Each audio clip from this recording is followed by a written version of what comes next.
nhóm chồng này pe buônឆ្នាំដាក់ថ្មិញដោះថ្មិញបានរយៈពេលប្រហែលជា1ឆ្នាំជាង2ឆ្នាំឥឡូវមកវេទនាដាក់ថែម2ឆ្នាំទៀតបងប្អូនទាំងអស់គ្នាអើយជីក្បាលណា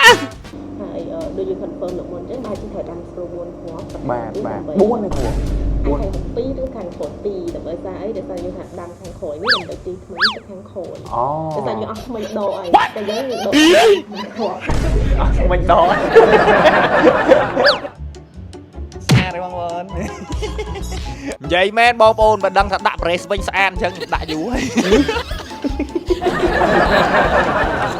យអ្នកអស់គ្នាមើលថ្មីខ្ញុំមកហើយព្រោះតិចទៀតខ្ញុំត្រូវជាប់ប្រេស2ឆ្នាំសារជាថ្មីម្ដងទៀតទេអ្នកអស់គ្នាដោយសារថ្ងៃនេះខ្ញុំសម្រេចចិត្តមកដាក់ប្រេសសារជាថ្មីម្ដងទៀតនៅឯមន្ទីរពេទ្យថ្មីសន្តិភាពណាគឺនៅខាងលើនេះតែម្ដងអ្នកនរគ្នាគឺនៅចិត្ត Eden អូ view park អ្នកនរគ្នាគឺនៅ view park ណាដូចជានៅជាន់ទី2អញ្ចឹងឥឡូវទៅមកខ្ញុំទាំងអស់គ្នាចាំមើល process ដាក់ប្រេសរបស់ខ្ញុំ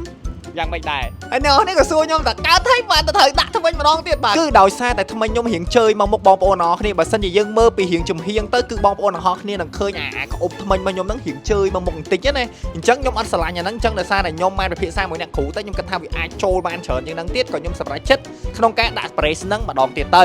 ចឹងឥឡូវយើងមកដល់ពេទ្យយើងចូលទៅក្នុងពេទ្យទាំងអស់គ្នាអ្នកនរគ្នាបាទហើយបងប្អូនអ្នកនរគ្នាបានឆ្ងល់ថាហេតុអីបានខ្ញុំជ្រើសរើសយកពេទ្យថ្មិញសន្តិភាពនេះគឺងាយស្រួលបំផុតតែម្ដងគឺខ្ញុំសុំ case របស់អ្នកគ្រូដែលគាត់ត្រូវពុតថ្មិញឲ្យខ្ញុំហ្មងណានេះក៏ជា tip មួយសម្រាប់បងប្អូនអ្នកនរគ្នាចង់ពុតថ្មិញដែរមុននឹងយើងពុតថ្មិញមុននឹងយើងធ្វើថ្មិញគឺយើងនឹងត្រូវ consult ជាមួយនឹង doctor ឬមួយក៏អីអញ្ចឹងឯងពុកម៉ែបងប្អូនអ្នកនរគ្នាអញ្ចឹងវិធីងាយបំផុតអ្នកនរគ្នាអាចសុំក្រុមការងារពេទ្យណាតាក់ទងនឹង case របស់លោកគ្រូឬមួយក៏អ្នកគ្រូដែលគាត់បានធ្វើកន្លងមក10 20 case មកយកមើលមកថ្មិញណាសេរីតម្រង់ថ្មិញដូចយើងហើយគាត់អាចធ្វើឲ្យឃើញលទ្ធផលបានល្អជ្រើសរើសយកពេទ្យហ្នឹងទៅគឺត្រូវតែម្ដងពុកម៉ែបងប្អូនអ្នកនរគ្នាអញ្ចឹងដូចខ្ញុំអញ្ចឹងខ្ញុំជ្រើសយកនេះដោយសារអីខ្ញុំសុំ case អ្នកគ្រូមើលហ្មងថា case អ្នកគ្រូបានធ្វើថ្មិញបែបណាខ្លះខ្ញុំមើលមកត្រូវខ្ញុំគិតថាអូគាត់អាច fit ជាមួយនឹងអ្វីដែលខ្ញុំចង់បានខ្ញុំក៏សម្រេចចិត្តធ្វើថ្មិញនៅនេះតែម្ដងទៅអានេះ tip ខ្ញុំណា tip បងប្អូនអ្នកគ្នាអត់ដឹងទេជំរាបសួរបងបាទ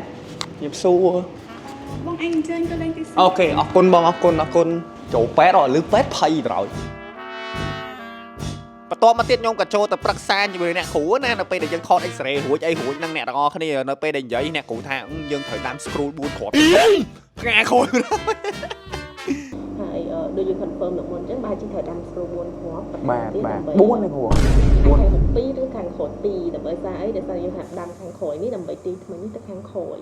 តែសារយើងអស់ថ្មិញដកអីតែយើងដកអស់ថ្មិញដកបន្ទាប់ពីប្រឹក្សាជាមួយនឹងអ្នកគ្រូហើយបាទគឺថាខ្ញុំល្វីងមុខហ្មងលឺតែ scroll 4គ្រាប់ហ្នឹងភ័យហ្មងដោយសារ scroll ណាគេដាំលើចាប់ជាប់អញ្ចឹងបងប្អូនទាញថ្មីយើងទៅអើយគឺសបល់តែធ្វើម៉េចទេអ្នកនរគ្នាបើយើងមិនពេញចិត្តនឹងបច្ចុប្បន្នភាពរបស់យើងមានតែកែកុនមិនអញ្ចឹងតោះយើងឡើងជ្រុញទាំងអស់គ្នាអញ្ចឹងចាំមើលទៅពេលដែលខ្ញុំដាក់ប្រេរួចស្អាតដល់កម្រិតណាហើយយើងក៏ដល់វគ្គថតរូបថតអីទៅបងប្អូនអ្នកគ្នាទុកគីឡូ2ឆ្នាំក្រោយមកមើលវិញថាលទ្ធផលយើងបានផ្លាស់ប្ដូរដល់កម្រិតណាអញ្ចឹងណាហ្នឹងហើយយើងថតរួចអីរួចយើងក៏ចាប់ផ្ដើមឡើងជ្រុញដាក់ប្រេសទាំងអស់គ្នាតែម្ដងបាទមុខស្លោតែម្ដងមុខនេះភ័យហ្មងមុខហើយខ្ញុំទៅសើមួយគឺទៅសើថងពេទ្យគាត់សិលេចទីតាំងមកគឺត្រូវមែនតើម្ដងទីតាំងនេះគឺបងប្អូនអរគ្នាអាចមើលទេសភាពបានហ្មងមុននឹងយើងចាប់ផ្ដើមធ្វើថ្មីអត់ទេខ្ញុំនិយាយត្រង់សម្រួលអារម្មណ៍យើងបានច្រើនមែនតើតែម្ដងពេលបងប្អូនអរគ្នាមុនចាប់ផ្ដើមធ្វើមើលទេសភាពជុំវិញខ្លួននឹងមានអារម្មណ៍ថា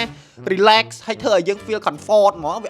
អត់តានតឹងណាបងប្អូនអរគ្នានេះពីខ្ញុំទៅណាតែខ្ញុំទៅសើត្រង់ចំណុចហ្នឹងមួយហ្មងហើយតើតនឹង facility ក្នុងពេទ្យអីហ្នឹងមិនបាច់និយាយខ្ញុំឲ្យ10លើ10តែម្ដងណាពុកម៉ែបងប្អូនអរគ្នា clean ស្អាតនិងបច្ចេកវិទ្យាទំនើបម៉ាស៊ីនអីក៏ទំនើបដែរអញ្ចឹងណាអត់បានប៉អើយអត់បានចាក់តាមឆ្លងសុខបាទអូខេ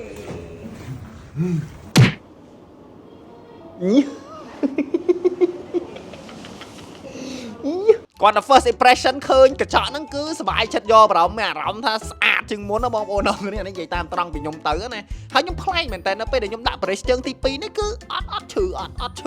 ខ្ញុំមកដល់ផ្ទះ2 3ថ្ងៃក៏អត់ឈឺដល់ទី1បាទទី1ពិបាកចង់ញ៉ាំអីចង់មកអាទិត្យប្រហែលជាខ្ញុំស៊ាំជាមួយនឹងប្រេសកាពីវគ្គទី1អញ្ចឹងណាអ្នកនរគ្នាស្អាតបងប្អូន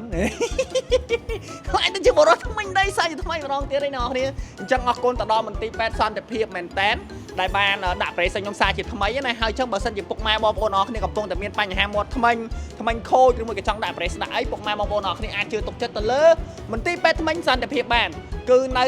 The View Mall តែម្ដងណានៅចិត្ត Eden ណាពុកម៉ែបងប្អូនអរគ្នាជិះមក Eden មកគឺឃើញតែម្ដងអញ្ចឹងមានតែប៉ុណ្្នឹងឯងជួបគ្នាមួយខ្ញុំនៅវីដេអូក្រោយ press that slay